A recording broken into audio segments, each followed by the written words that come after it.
নমস্কাৰ ছাত্ৰ ছাত্ৰীসকল মই তুলিকা শৰ্মা তোমালোক আটাইকে গণিতৰ এই কক্ষাৰ ক্লাছলৈ স্বাগতম জনাইছো আজি তোমালোকৰ পাঠ্যপুথিৰ প্ৰথম অধ্যায় গাণিতিক আৰ্হি পাঠটিৰ ষষ্ঠ অংশটি আলোচনা কৰিবলৈ ওলাইছো এতিয়ালৈ আমি তোমালোকৰ অধ্যায়টোত কি আলোচনা কৰিলো মনত আছেনে আমি প্ৰথমতে সংখ্যাৰ ভিন ভিন আৰ্হিৰ বিষয়ে আলোচনা কৰিলো সংখ্যাৰ আৰ্হিবোৰক চিত্ৰীয়ভাৱে উপস্থাপন কৰিবলৈ শিকিলো তাৰ পিছত বিভিন্ন সংখ্যাৰ আৰ্হিৰ মাজৰ সম্পৰ্ক বিচাৰি আকৌ একোটা নতুন আৰ্হি আমি পাবলৈ শিকিলো এতিয়া আমি এটা তোমালোকৰ আমোদজনক আৰ্হিৰ বিষয়ে আলোচনা কৰো আহা ইয়াত আছে প্ৰাচীন কালত থলুৱা অসমীয়া সমাজত পাটিগণিত আৰু যোগমাখৰ ব্যৱস্থা সাধাৰণতে কাইথেলি অংক বুলি জনাজাত আছিলে আৰু এই কাইথেলি অংক পদ্ধতিত যোগ বিয়োগ পূৰণ আৰু হৰণ আদি হেমালি চলেৰে আমোদজনকভাৱে তাক অধ্যয়ন কৰা হৈছিলে এতিয়া আমি তোমালোকৰ লগত এটা আমোদজনক আৰ্হি আলোচনা কৰো আহা য'ত আমি কিছুমান আৰ্হি প্ৰয়োগ কৰি ডাঙৰ ডাঙৰ পূৰণো কৰিব পাৰো ইয়াতে দেখিছানে আমি আৰ্হিটোত কি দেখিছো চাৰিওফালে কেৱল ওৱানেই দেখিছো ইয়াতে যদি আমি আৰ্হিবোৰ পৰ্যবেক্ষণ কৰো কি দেখিব পাম চোৱা ইয়াতে এটা ওৱান ইয়াতে দুটা ওৱান গতিকে এটা ওৱান হওঁতে আমি আনসাৰ কি পাইছো 1 পাইছো ইয়াতে চোৱা দুটা ওৱান কাৰণে আমাৰ এই ঊৰ্ধ্বক্ৰমত বাঢ়ি গৈছে 1 2 ইয়াতে তিনিটা ওৱান ইয়াতো তিনিটা ওৱান গতিকে 1 2 3 তাৰ পিছত 2 আৰু 1 হৈ গৈছে ইয়াতে চাৰিটা ওৱান আছে এনেকৈ 1 2 3 4 3 2 1 এই আৰ্হিটো তোমালোকে নিয়মটো বুজিব পাৰিছানে আমি প্ৰথমতে কি চাব লাগিব নিয়মটো চাবৰ কাৰণে যে ইয়াতে সমান সংখ্যক ওৱান আছে নে নাই আৰু কিমানটাকৈ ওৱান আছে আৰু যিমানটাকৈ ওৱান আছে সিমানটা আমি প্ৰথমতে ঊৰ্ধ্বক্ৰমত লিখিম তাৰ পিছত আমি অৰ্ধক্ৰমত লিখিম এতিয়া আমি এই আৰ্হিটো প্ৰয়োগ কৰি নিজে কৰিবলৈ চেষ্টা কৰো আহা ইয়াত চোৱা প্ৰথমতে আমি কেইটা ওৱান আছে গণনা কৰিম 1 2 3 4 5 6 7 8 গতিকে ইয়াতে আমাৰ 8 ওৱান আছে 1 2 3 4 5 6 7 8 গতিকে আমি ঊৰ্ধ্বক্ৰমত কিমানলৈ লিখিব লাগিব 1 2 3 4 5 6 7 8 এবাৰ আমি কি কৰিব লাগিব অৰ্ধক্ৰমত কমি সংখ্যাখিনি লিখি যাব লাগিব 7 6 5 4 3 2 1 সঁচাকৈ এইটো এটা আমোদজনক আৰ্হি নহয়নে এতিয়া চোৱা আমি ইয়াৰ পিছৰটোলৈ চাইছো ইয়াতে কেইটা ওৱান আছে 1 2 3 4 5 6 7 8 9 1 2 3 4 5 6 7 8 9 গতিকে আমি ঊৰ্ধ্বক্ৰমত কিমানলৈ লিখিব লাগিব 9 লৈ 1 2 3 4 5 6 7 8 9 8 7 6 5 4 3 2 1 দেখিলানে এইটো সঁচাকৈ এটা বৰ আমোদজনক আৰ্হি য'ত আমি ইমান ডাঙৰ পূৰণ নকৰাকৈ আমি তাৰ উত্তৰটো পাবলৈ সক্ষম হওঁ এতিয়া চোৱা আমি আকৃতিৰ আৰ্হিৰ বিষয়ে পঢ়িব ওলাইছো ইয়াতে আকৃতিৰ আৰ্হিৰ ক্ষেত্ৰত কি দিয়া আছে গণিত শাস্ত্ৰত আটাইতকৈ গুৰুত্বপূৰ্ণ আৰু মৌলিক আৰ্হিটোৱে হৈছে আকৃতিৰ আৰ্হি আকৃতি বুলি কোৱাৰ লগে লগে তাক আমি দুটা বা তিনিটা মাত্ৰাটো পাব পাৰো গতিকে তোমালোকে এই আকৃতিৰ আৰ্হিতনো কি দিয়া আছে আমি চাওঁ আহা আকৃতিৰ আৰ্হিৰ ক্ষেত্ৰত কিছুমান আৰ্হি ইয়াতে দিয়া আছে তোমালোকে চোৱাচোন ইয়াতে দেখি কি দেখিছা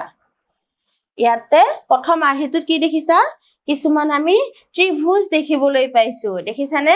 এই ত্ৰিভুজৰ যেটো আৰ্হি দেখিছো তাত যদি আমি অধ্যয়ন কৰো আমি কি দেখা পাম চোৱা ইয়াতে এটা ত্ৰিভুজ আছে ইয়াতে কি হৈছে ওপৰত এটা আছে তলত তিনিটা আছে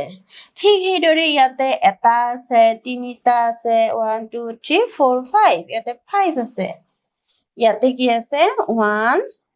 3 5 7 ইয়াতে কি আছে 1 3 5 7 9 গতিকে আমি যদি প্ৰত্যেকটো আৰ্হিৰ প্ৰত্যেকটো চিত্ৰত কেইটাকৈ ত্ৰিভুজ আছে আমি হিচাপ কৰো আমি কি পাম ইয়াতে 1 ইয়াতে 4 ইয়াতে 9 ইয়াতে আমি কি পাম 16 ইয়াতে 25 গতিকে এই চিত্ৰটো বা এই আকৃতিৰ দ্বাৰা উপস্থাপন কৰা আৰ্হিটোও আমাক এটা কি দিছে বৰ্গ সংখ্যাৰ আৰ্হি প্ৰদৰ্শন কৰাটো দেখাইছে দেখিলানে এটো আমি আকৃতিৰ আৰ্হিও আমি এনেকে পৰ্যবেক্ষণ কৰিব পাৰো ইয়াৰ পিছৰ আকৃতিটো আমি চাওঁ আহা ইয়াতে আমাৰ কি আছে কিছুমান ৰেখাখণ্ড শাখা প্ৰশাখা হিচাপে দেখুৱা আছে ইয়াতে চোৱা ইয়াতে 1 আছে ইয়াতে কি হল 2 হল ইয়াতে 1 ইয়াতে 2 আছে ইয়াতে 1 আছে ইয়াতে 4 ইয়াতে 1 2 4 আৰু ইয়াতে আমি কিমান দেখিছো 8 ইয়াতে আমি দেখিছো 1 2 4 8 আৰু ইয়াতে কিমান দেখিছো 16 এনেকৈ আমি দেখিবলৈ পাইছো ইয়াতে যদি আমি যোগ কৰি চাওঁ তেতিয়া আমি কি দেখিম 1 3 7 ইয়াতে দেখিম 15 ইয়াতে দেখিম আমি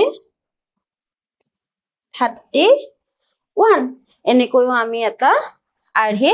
পাব পাৰো গতিকে আমি যিকোনো এটা আকৃতিৰ আৰ্হিৰ তাৰ আমি নিয়মটো এনেকৈ বিচাৰি উলিয়াব পাৰো ইয়াৰ পিছত কি আকৃতিৰ আৰ্হি আছে আমি চাওঁ আহা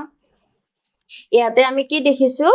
কিছুমান ইয়াতে ফুলৰ পাহ দেখিছো আৰু ফুলৰ পাহবোৰক কুণ্ডলীৰ আকৃতিত দেখুৱা আছে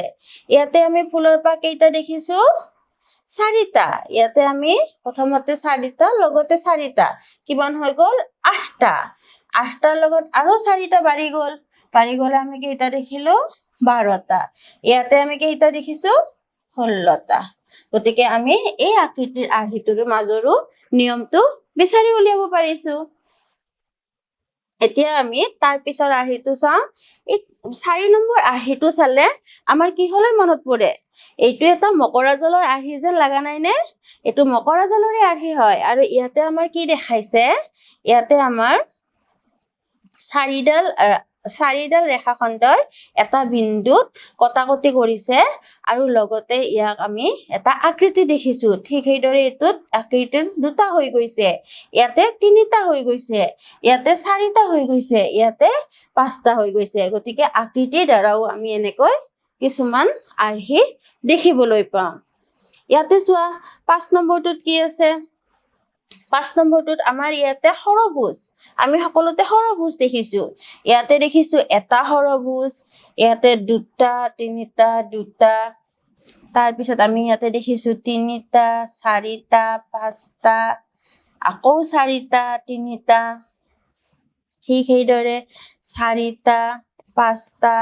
6টা 7টা আকৌ 6 5 4 এটো এটা আমি এনেকুৱা ধৰণৰ ক্ৰম দেখিবলৈ পাইছো এতিয়া তোমালোকে কেনেকৈ আকৃতিৰ মাজতো আৰ্হি আমি বিচাৰি উলিয়াব পাৰো তোমালোকে নিশ্চয় জানিলা এতিয়া আমি তোমালোকৰ মূল্যায়নৰ ফালে আগবাঢ়োৱা আহা প্ৰথম মূল্যায়নত কি দিয়া আছে চাওঁ আমি এই আৰ্হিটোৰ নিয়ম চিনাক্ত কৰি পৰৱৰ্তী চিত্ৰটো আঁকা এতিয়া আমি যদি আৰ্হিটো চাওঁ আমি কি দেখিছো ইয়াতে আমি কিছুমান বৰ্গৰ থোপ দেখিবলৈ পাইছো ইয়াতে বৰ্গ কেইটা আছে ইয়াতে বৰ্গ এটা আছে ইয়াতে আমি বৰ্গ কেইটা দেখিছো 4টা ইয়াতে আমি বৰ্গ কেইটা দেখিছো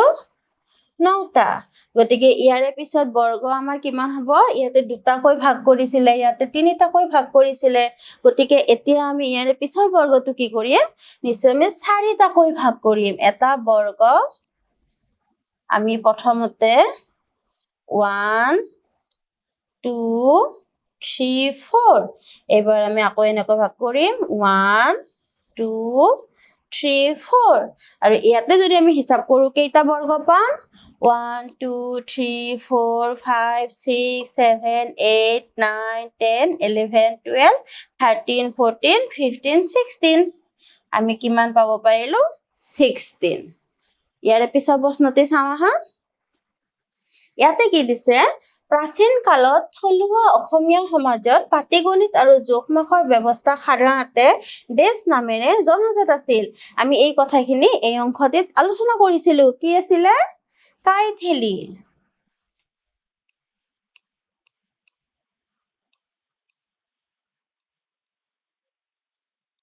কাইথেলি বুলি